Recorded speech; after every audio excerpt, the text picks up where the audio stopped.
May I remind our distinguished colleagues that each member is given 5 minutes for questioning or interpellation, including the response of the resource persons. And when you hear the bell sound, it means you only have 30 seconds to wind up with your questions. As part of a long-standing and respected tradition of the House of Representatives to accord preferential treatment to the minority members of the House and followed by the majority members in the alternating manner, we will start entertaining question from the minority.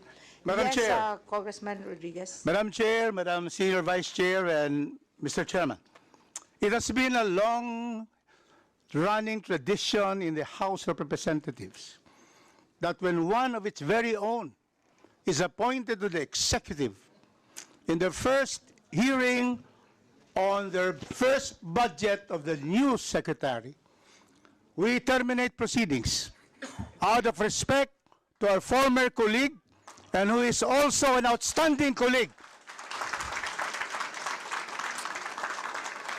Not only did we hear the very, very excellent presentation, comprehensive, on the way to go to solve all the ills of our educational sector, it is therefore my honor to be able to move that we terminate the proceedings of the Department of Education and elevate the matter to the plenary together with the approval of the wish list. The request for the OSEC and the attached agencies to be tackled in the plenary. So moved, Madam Chair. Second the motion. I object, sir. I object, Madam Chair. Okay. Before we deal with that motion, the Chair, with all due respect to the manifestation of His Honor Congressman Rufus Rodriguez, the Chair would like to manifest that there are 22 members who wish to ask question or give manifestation for today's budget hearing despite the bad weather. The presence of these congresspersons who are here, they are all willing to ask or maybe manifest their support to the Department of Education. And in fact, the members of the Department of Education, the DepEd family has been here as early as 7 a.m. And siguro, excited din marinig ng taong bayan kung ano ang sasabihin ng ating mga kinatawan ng Department of Education. So with that, the Chair declares for suspension for a minute.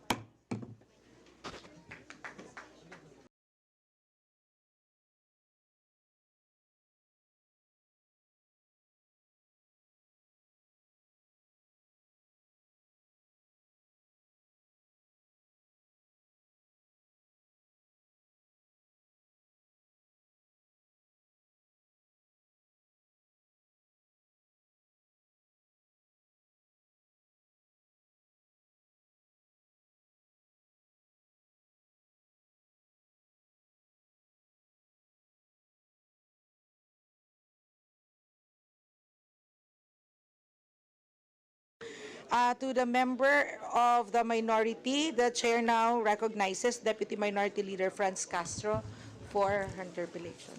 Thank you, Madam Chair. So, in fairness naman kay Secretary Angara po, teacher pa lang ako, talagang malalim na yung pinagsamahan ng ACT with Secretary Angara. Very accommodating, yung kanyang mga bills related to welfare, salary of teachers, ay talaga namang sinusuportahan niya ng mga teachers. Ngayong secretary na siya, mukhang mas maganda ito kaysa nung nakaraan. Nakita naman natin, mamaya yung performance sa COA, malalaman natin. So, talagang wini-welcome naman po ng mga teachers, Secretary Angara. Okay? Kaya lang, Mr. Chair, nakakalungkot, medyo iniwanan siya ng maraming problema ni Vice President Sara Duterte. Lalong-lalo na po itong matatag curriculum, Mr. Chair, gusto ko lang malaman, direkta na to, although pinag-uusapan na namin ito sa Committee on Basic Education, pero gusto ko pa rin direktang masabi kay Secretary Angara, yung nagiging problema ng teachers dito sa iniwan na problematic na curriculum ng nakaraang administration, Mr. Chair, kaugnay doon sa 7 to 8 loads ng mga teachers natin sa high school, Mr. Chair. So, kailangan talaga, Madam Chair, kailangan talagang immediately i-review ito. Biro niyo po, Mr. Chair and Madam Chair and Mr. Secretary, 7 to 8 loads ang mga teachers. Ibig sabihin nito sa high school, nagtuturo sila ng tigpo 45 minutes na ang haba-haba po, no, nung talagang minaximize po yung 6 hours. Gusto rin ko pong linawin itong National Mathematics Program at saka yung National Reading Program po. Kailangan malinaw din po ito kasi doon sa inilabas na frequently asked questions, nandito pa rin po ito. Pangalawa, yung implementation ng matatag curriculum ay in phase dapat yun, Mr. Chair, pero parang fully in-implement this school year. Kaya hirap na hirap yung ating mga teachers maka-cope up dito sa ini-implement na ito. Baka pwedeng i-suspend itong matatag curriculum. Anyway, Mr. Chair, Mr. Secretary, hindi nyo naman ito program, no? Iniwanan kayo ng nakaraang administration ng ganitong problema. Ngayon, yung mga teachers talaga natin ay talagang problematic dito. Sobrang pahirap itong matatag curriculum, sabi nila, Mr. Chair. Yes, Secretary. Magandang umaga. Thank you, Madam Chair. Thank you, Congresswoman Castro, sa magandang nasabi niyo po. And thank you din po kay Cong Rufus dun sa kanyang motion. Madam Chair, ang thinking dito ang pag-iisip namin dito sa matatag curriculum, yung sa 45-minute lessons, dahil na ma-maximize po yung learning time at yun daw ang optimal na learning time for a student to learn. Pero nakikinig, nung nagkonsulta ho kami, and after implementing the matatag curriculum for the last few weeks, mukhang there is a need to inject flexibility ho sa curriculum. So, nakinig ho kami sa ground, nahihirapan yung ibang teachers sa ibang eskwelahan. So, meron kaming piniprepare na department order to inject flexibility, meaning balik tayo dun sa 6 na tigo 1 hour, depending na sa school setting ho, ma'am. So, yun po ang naisip namin. At we're just going to hold maybe 1 or 2 more consultations. But there is already a draft department order on this. Nakinig ho kami dun sa hinaing ng ating mga teachers. Thank you po. Thank you, Mr. Chair, Madam Chair. Sa elementary po, grade 1, 2, and 3, na hindi lumilipat ng classroom, okay lang siguro yung 40-45. Pero sa mga intermediate, grade 4 hanggang grade 10 o hanggang grade 12, lumilipat siya ng classroom. Kaya yung si teacher. Kaya makikita nyo sa mga memes, talagang lumilipad si mga teacher, nagbumotor na, mga joke lang. So, yun po yung problema natin. So, I'm glad, no, maibabalik, magiging flexible. So, yun po yung inaantay na nasagot ng ating mga teachers. Ito pong NMP at saka yung NRP, pwede bang pakilinaw po ito, Madam Chair? Secretary. Thank you, Cong Castro. Ang sabi is maglalabas ho kami ng polisiya dyan, but maybe Yusek Gonong can further explain the thinking behind this and where we are right now. Yusek Gina. Thank you, Sec, Madam Chair. Your Honor, yung National Reading at saka National Math Program po, given the feedback from the field on our previous programs like Catch Up Fridays, yung draft po namin ng reading at saka math programs, kailangan pa po namin idaan uli sa isang konsultasyon para hindi na po maulit yung lahat ng mga hindi magandang feedback na nangyari dun sa ating Catch Up Fridays. I know, yung NMP tsaka NRP po. Ano Apo. po yung plano ninyo doon? Apo. Alam ko meron kayong dialogue ngayon with the teachers and other Bukas po. stakeholders. Bukas. Okay, so ano po yung plano dito? Kasi magiging parang ang magiging nito po, magiging parang Catch Up Friday din. Yun ang magiging kalalabasan nitong NMP tsaka NRP. Your Honor, we are following your suggestions and the suggestions of others to provide flexibilities also in the implementation of the National Reading and the National Math Program. So katulad po ng sinabi nyo nung mga nakaraang hearing, pwede ang isang flexibility niyan ay integrated sa time allotment ng math at saka English, ang ating math at saka reading program. Pwede rin pong gawin yung pull-out strategy kung kaya naman ng mga schools, or pwede din po ang additional time allotment kung kaya po ng ibang mga school. So we're giving flexibilities, ma'am, based on our discussions with you and others. Salamat po. Thank you, Madam Chair. Second po, ito na po yung exciting part. Yung mga COA report po at saka yung COA observation as regard to computerization. Medyo mahalaga sa akin to, Madam Chair and Mr. Secretary, dahil gusto natin talaga mabigyan talaga ng mga laptop, no? Mga computer, yung ating mga teachers. Okay? So according to the observation of COA, Madam Chair, report to, page 229, DepEd CAR 2023, nakalagay po diyan yung observation ng COA regarding doon sa computerization program ng 2023. Medyo mahabang banggitin, kulang na po ako sa time. Can the DepEd please update us on the status of its various computerization programs? So alam ko may mga delays according dito sa COA report. So pwede po bang magbigay yung particularly po yung DCP, no? Nakalagay dito, letter A ay delay, non-delivery, and inefficiency of 3PL services provider, delivery to regions not included in the allocation list, DCP packages were not stored. Nandiyan po yan sa page 229, DepEd CAR 2023. So, pwede po ba tayong ma-update, Mr. Chair, kaugnay dito sa computerization program ng DepEd? Secretary, please. Yes, Madam Chair, this was before my time. With your permission, I will ask some of the undersecretaries, our Undersecretary for Legal, Yusek Omar Romero, to discuss that. That's a transpac, if I'm not mistaken. Yes. Yusek Romero, you're Yes, recognized. thank you, Secretary. Thank you, Madam Chair, Mr. Chair. Yes, in response to the question, the observation of the COA is the delayed delivery or the non-delivery of the computers to the regions. No?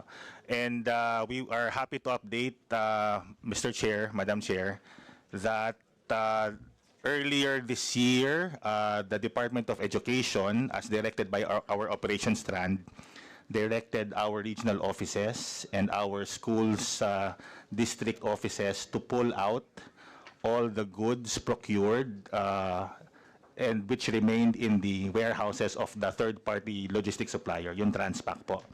So if I'm not mistaken, almost more than 90% have been pulled out, with a minority remaining only in the Carmona warehouse of said logistics supplier.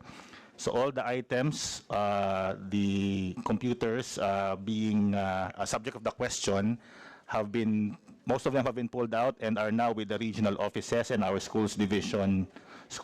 district offices rather, for distribution to the schools, Mr. Chair, Madam Chair. Dagdag ko lang, Your Honor, na naabutan ko to nung na-brief ako. Nagulat ako na 4 years old na pala yung mga gamit doon. Since 2020 pa po yung mga kagamitan doon. So, we contacted the Air Force and others to help us remove. But and in addition to what Yusek Romero said, there are over 1.5 million items still in Carmona and other warehouses. Laptops, books, furniture. So we're doing our best to get them out para hindi mag-deteriorate yung mga materyales, Your Honor. Thank you. So may timeline po ba tayo para makuha na po itong... The target rate of completion is the end of September, Your Honor. End of September. Okay, thank you, Mr. Chair. Ito naman po, Mr. Chair, isa rin sa COA, no, na report na nakuha natin. So, ito po, no, yung tungkol sa mga unpaid remittances to BIR, GSIS, PhilHealth, Pag-ibig, and other social and health systems. So, siyempre, in fairness kay Secretary Angara, no, so wala pa siya nito. Dun sa last administration. For the record, Madam Chair, based on DepEd CAR 2023 as of December 31, 2023, DepEd has unremitted taxes and premiums in the following amounts. So due to BIR, withholding taxes, 1,106,199,728.37. Sa GSIS naman po, 3,100,914,964. Mahalaga po itong GSIS dahil po pag na late ang remittance ng premium loan sa GSIS, ang tatamaan po ng mga interest ay ang mga teachers o ang mga non-teaching personnel na nag-loan or gulang ng prima. Due to PhilHealth po, Madam Chair, 503,405,756.23. Sa pag-ibig naman po, Madam Chair, ay 182,541,757. So, a total of 5 billion po, Madam Chair, Mr. Secretary, ang hindi po nare-remit due to the mandatory obligation po. So take note po, no. Ako po ay mga teachers ito na mga non-teaching personnel na kung hindi nababayaran ng tamang oras, may sa batas po ng GSIS a month after na matapos yung month, dapat ay nakapagbayad na. Otherwise, meron na po itong interest and surcharge against the account of the teachers or the non-teaching personnel. Ano po yung status nito, Madam Chair? Madam Chair, with your permission, this is ongoing reconciliation, but I'll ask you, Sec. Ann Sevilla, to explain it. Sec. Sevilla, you're recognized. Thank you, Madam Chair, and Your Honor, Kong Franz Castro, that this is an ongoing reconciliation with our auditors. In fact, this is a book entry reconciliation because at the end of the year, 10 days pa po talaga mareremit yung mga pang-December na due. And the amount is really huge or big because of the accumulated accounts from the school, division, regions, and the central office. But as of today, Madam Chair, ay wala po tayo na natanggap sa COA na rejoinder or anything else na dapat mong gawin from our end. In fact, ongoing din po ang GSIS reconciliation natin in the national headquarters of the GSIS. Pinapupunta na po natin yung mga division offices at saka mga regional offices doon sa GSIS headquarters or main office para po makatch up natin yung mga unreconciled remittances na ito po. That will be the last question from Representative Castro. Last manifestation, But and yes, I please manifest quickly. for second and third round. Noted. So, Madam Chair, so kailangan natin makakuha ng listahan nito, no, ng mga teachers na affected, especially sa mga regions. Dahil lalabas na naman po dyan, may mga magre-retire na mga teacher na makikita doon sa kanilang record na ganito, hindi nakapag-remit, di ka nakapagbayad, na ang problema po ay nasa DepEd, Madam Chair, tsaka ng GSIS. So kailangan natin makuha, no, yung report nung mga regions na yan. At sana hindi sa teacher tatama, no, yung magiging penalty o surcharge. So yun lang po, Madam Chair. Thank you po. Madam Chair, we will furnish the list to Congresswoman Castro. Thank you. Next to give a manifestation is Representative Rufus Rodriguez from the majority. Thank you, Mr. Chairman. I was the first one to come here at 8:35 in the morning. And I am the first one for the majority. Welcome home, Secretary Sani Angara. This is your home. And to the officials, officialdom of the Department of Education and the attached agencies, and especially to your outstanding regional director of Region 10, Art Bayocot, my partner for education quality, and Superintendent Roy Gaso. Madam Chair, the Constitution, Article 2 on State Policies, Section 17, of course, the Constitution has been memorized by Secretary Angara. The entire Constitution, Section 17, states that the state shall give priority to education. So we can do no less.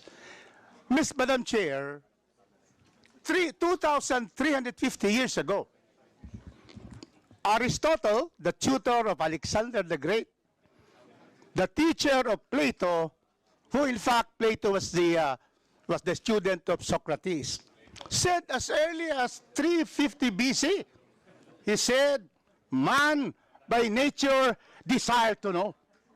So that's why when we were small, we asked our tatay, nanay, papa, mama, unsa man ni, ano to? Oh? Because it is innate in us to learn, that is desire. Then, in the 19th century, the French philosopher, René Descartes, in Bisaya, Descartes. René Descartes said, cogito ergo sum. I think, therefore I am. A person who does not think does not exist. And how do you think? By going to DepEd, by going to our public elementary high school, then go to college and learn. And then you exist because you have proper education. Then I went to the University of Pretoria, capital of South Africa, Mandela University of Pretoria. Education is the engine of growth of South Africa. And we all know, Madam Chair, that education is the great equalizer of this country. And that is why, Madam Chair, my manifestation is to support Secretary Angara. There is now a fresh air, a sunny future for education, because we have a new secretary. And therefore, I would just like to, therefore, in the proper time, move that not only do we approve the NEP proposal of DBM, but to approve the DepEd OSEC wish list of 59 billion. And also the attached agencies, NBDB, I see Clink here. Clinkang, where are you? There. We need 289 million for the NBDB. Then the National Council for Children's Television. Where is Miss Atienza? You're there. 132 million only. And then Jeremy Barnes is here. My good friend, the National Museum of the Philippines, because they're going to open a branch museum in Cagayan de Oro under my law. See? So 1.6 billion. The Philippine High School for the Arts, 22 million. Early Childhood, 22. And then National Academy for Sports, 2009. So therefore, my manifestation is we support the budget and move for that in the plenary, we increase this by the wish list. But there are just 2 points I would like to manifest. First, we have to increase, we have to have a subject, restore subject of PE. It should not be part of art, culture. These are different. This is the whole body and mind of our learners so that we can have Carlos Yulos in our elementary schools and high schools.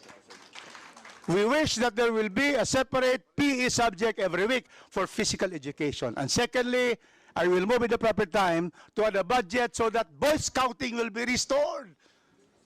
Well, no, boys, we were all Boy Scouts. That's why we are all prepared.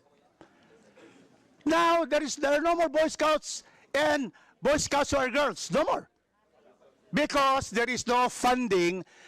The late Senator Secretary Rocco slashed and removed the budget for the subsidy of the Boy Scouting and Girl Scouting. We have to restore them as we, all of us, we're into scouting girls and boys. And these two, Mr. Secretary, please take a look at this. A subject on PE, let us have them, grassroots physical education and sports, and let us put a budget that we will subsidize Boy Scout and Girl Scouting in our country. With that, Madam Chair, I wish again to give my total support for the budget of the Department of Education and its attached agencies. So move, Madam Chair. Time. Thank you for the manifestation, Representative Rodriguez. We will deal with that motion at a proper time. Next to ask question is from the minority, Representative Ramon Gutierrez. Thank you, Madam Chair. Good morning po to the Secretary of the Department of Education and the rest of our fellow public servants in the DepEd. In as much as we have the motion was retracted, I would like to, in my own way, honor our time tradition. If the good secretary would allow, I would just direct my questions to his undersecretaries. Certainly. Thank you, Congressman Rog Gutierrez. Thank you very much, Mr. Chair, Madam Chair. Madam Chair, I'd like to direct my question to the Undersecretary for Curriculum and Teaching. Yusek Gonong, you're recognized. Okay. Madam Chair, I made that manifestation because my questions will mostly be about the utilization of 2022 and 2023. Now, Madam Chair, based on reports, on November 21, 2023, the DepEd celebrated Araw ng Pagbasa, and this was spearheaded by the Bureau of Learning Delivery under the Curriculum and Teaching. Is that correct, Madam Chair? That's correct, Madam Chair. And during that event, Madam Chair, this was celebrated with the launching of Isang Kaibigan. It was held in a public elementary school in Quezon City. Is that correct, Madam Chair? That's correct, Madam Chair. So, Madam Chair, as the USEC being responsible for curriculum and teaching, and by that line of logic, yung Bureau of Learning Delivery, may we ask po, kayo po ba yung responsible for the production of this book, yung Isang Kaibigan? Madam Chair, hindi po.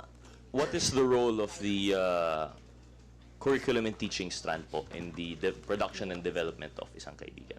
I understand this was a project of the former secretary. Is that correct, Madam Chair? Yes, Madam Chair. Wala pong role ang Department of Education sa development, reproduction, or printing of Isang Kaibigan storybook. Thank you. Madam Chair, so as per reports, the illustrators were a certain Janina Simbilio and Joseph Kaliner of the Creative Media Unit, Public Affairs of the Service of the Department. Is this report erroneous, Madam Chair? Madam Chair, I have no knowledge of that. No knowledge. Madam Chair, under what department po kaya itong Public Affairs Service of the DepEd? With your permission, Madam Chair, the two are employees of the Public Affairs Service Division of the Department, Your Honor. They are employees. Yes, but there is no payment made to them for whatever they did. So it's either they made it gratis or for free, or they were paid on the side. We don't really know because there's no record official payment to them. But just for the record, they are employees, job order employees of the Public Affairs Service. Is that a bureau? Service. Public Affairs Service of the DepEd, Your Honor. Madam Chair, thank you very much, Mr. Secretary, and apologies you had to answer that. But thank you for the confirmation. So the book there was a hand in the development of the book by employees of the DepEd, although it is probably by gratis or unrelated to their official functions of the DepEd. So that's something to note. So hindi po naman erroneous yung statement ng report na yun. So, Madam Chair, prior to its launch, it would be said then that what is the knowledge of the good Undersecretary about this book? Was it the first time for her to find out about Isang Kaibigan during the launching itself? Because it was mentioned na wala po silang kinalaman sa development, but surely, perhaps in the procurement or in the preparation of the program, they have had some knowledge of this book. Yung particular book po, nakita lang namin noong launch, but we know that she's going to read. Kasi po yung program na Araw ng Pagbasa, we do that yearly. And we invite reading ambassadors. So, minsan mga kilalang mga tao, mga officials ng DepEd, nagbabasa po yan sa mga schools. And they can choose the storybook that they're going to read. So, in this Araw ng Pagbasa in a Quezon City school, ang binasa ni VP ay yung kanyang story. I see. So, at the time po, Madam Chair, as per the yearly event that you would have, yung reading ambassador is the former secretary. Hindi naman po. Iba-iba po, kasama secretaries, kasama ang mga undersecretaries, assistant secretaries, regional directors, lahat po ini-invite namin actually na maging reading ambassador. But in that instance, at least for Isang Kaibigan, that was the former secretary and that was her choice of book. Her book, Isang Kaibigan. Yes, Your Honor. Madam Chair, is there no role on the part of the DepEd to curate what book would be read for Isang Pagbasa? They leave it totally at the discretion of the reading ambassador po ba? Yes po. We ask the reading ambassadors to pick a book that they want to read as long as the book is appropriate to the level of the learners. In that case po, Madam Chair, how many reproductions of the book would be required for a public reading? Because you mentioned this was not part of the DepEd, so hindi po kayo yung nag-produce ng book na ito. Hindi po. It's a big book po.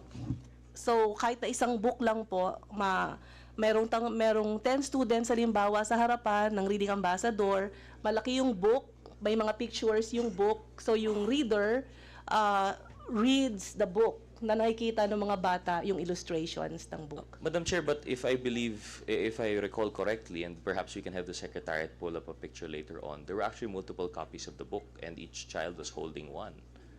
So I would assume that there was some preparation on the part of the department regarding this event. There was a preparation regarding the event, Your Honor, but the distribution of textbooks wasn't done by the Department of Education. The printing, the distribution wasn't done by DepEd. But for the case of that instance po, that event, then there were multiple copies of the book. Wala pong alam po yung curriculum and teaching. Na alam po as to namin the- na may I mean, mga about how many books were prepared for that particular event. I understand, Madam Chair, the answer na wala pong kinalaman yung department in the production, supposedly, and development of the book. But we just wanted to know po, for that particular event. Ang alam ko po, konting-konting copies lang po ang na-ready noon. Kasi nangihingi nga rin po ako ng copy noon, hindi rin po ako nabigyan. Kasi konti lang talaga para dun lang sa mga estudyante na umatendong reading session. So, Madam Chair, okay, thank you. Just to clarify po, no, so no public funds were used in the production of the book. It was not come under any line item, and therefore did not also go through any of the quality assurance and accreditation required under the DepEd. None of that po. That is correct, Madam Chair. Thank you very much, Madam Chair.